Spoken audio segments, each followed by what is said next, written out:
Hoje a gente vai mergulhar de cabeça num dos livros mais explosivos da sociologia, As Formas Elementares da Vida Religiosa, de Émile Durkheim. É um livro que basicamente vira tudo de cabeça para baixo e se atreve a perguntar, afinal, de onde vem Deus? Pensem um pouco, o que é religião, no fundo, no fundo? O que é que liga, sei lá, um ritual milenar numa tribo isolada a uma catedral gigantesca e a fé mais íntima de alguém? Como é que tudo isso cabe debaixo da mesma palavra religião? Bom, a resposta que vem logo na cabeça da maioria das pessoas é fé, né? Deuses, o sobrenatural.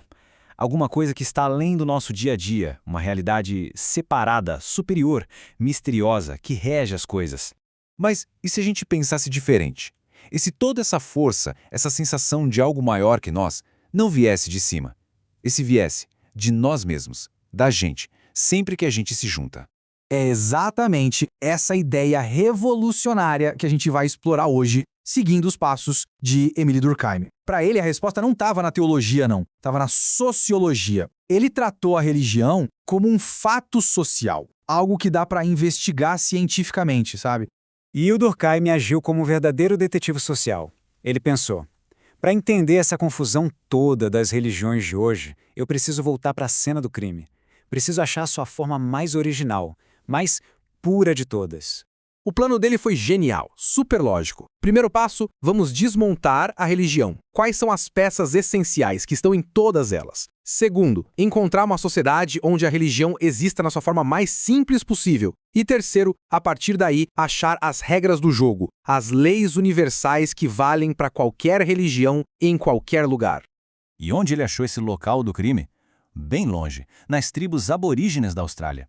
O sistema religioso deles, o totemismo, onde um grupo se identifica com o símbolo da natureza, parecia ser exatamente o que ele procurava. Era tipo o laboratório perfeito para desvendar esse mistério. Ok, então, com o laboratório montado, qual foi a primeira grande pista que o Durkheim encontrou? Uma coisa fundamental que ele viu em todas as religiões. Uma divisão bem radical de tudo que existe. Ele percebeu que o pensamento religioso divide o mundo em duas caixinhas que não se misturam. De um lado tem o sagrado. São as coisas extraordinárias, separadas, até proibidas, que pertencem ao grupo todo.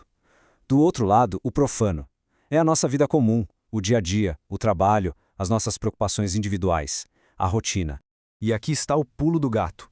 Para Durkheim, a religião não começa com a ideia de um Deus. Ela nasce com essa separação.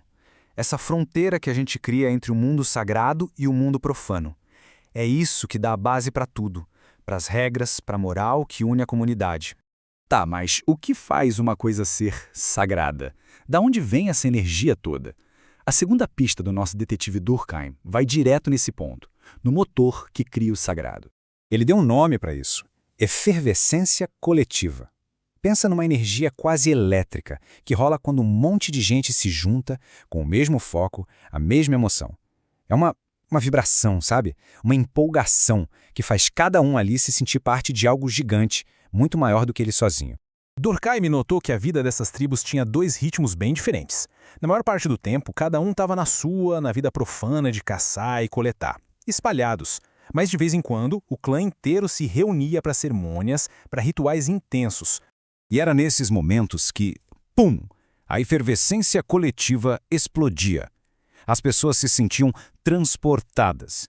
Era como se uma força gigantesca, anônima, tomasse conta de tudo.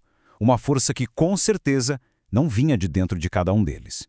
Beleza, agora é a hora que o quebra-cabeça começa a fazer sentido. A gente tem as duas pistas. A divisão do mundo em sagrado e profano e essa energia poderosa, a efervescência coletiva. Mas qual é a ligação? Como uma coisa leva a outra?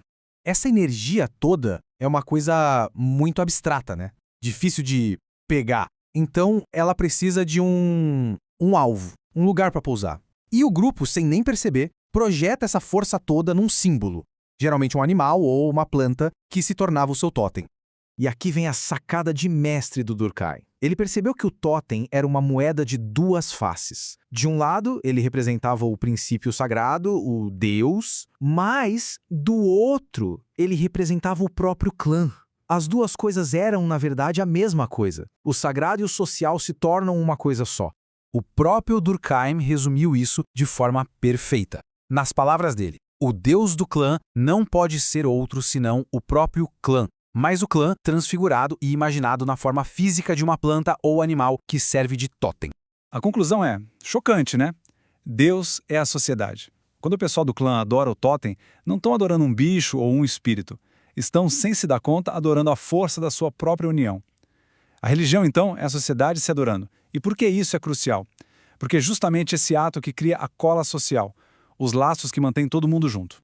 Tá, mas essa teoria tem mais de 100 anos. Será que ainda vale? Bom, se a gente olhar em volta, vai ver que essa tal de efervescência coletiva e a criação de coisas sagradas continuam com força total hoje em dia. Pensa na energia de uma final de campeonato. O estádio lotado, todo mundo com a mesma camisa, cantando junto. Aquilo não é só um jogo, é um ritual. Ali, milhares de pessoas viram uma coisa só, adorando seu totem, o time. A mesma coisa acontece na união de vozes num show gigante ou na força coletiva de uma manifestação. São os nossos rituais sagrados modernos. É nessas ocasiões que a linha entre o eu e o nós desaparece. A gente sente aquela mesma força transcendente que Durkheim descreveu. Uma ligação que nos lembra que fazemos parte de algo maior. É a sociedade reafirmando a sua existência e a sua força através de nós.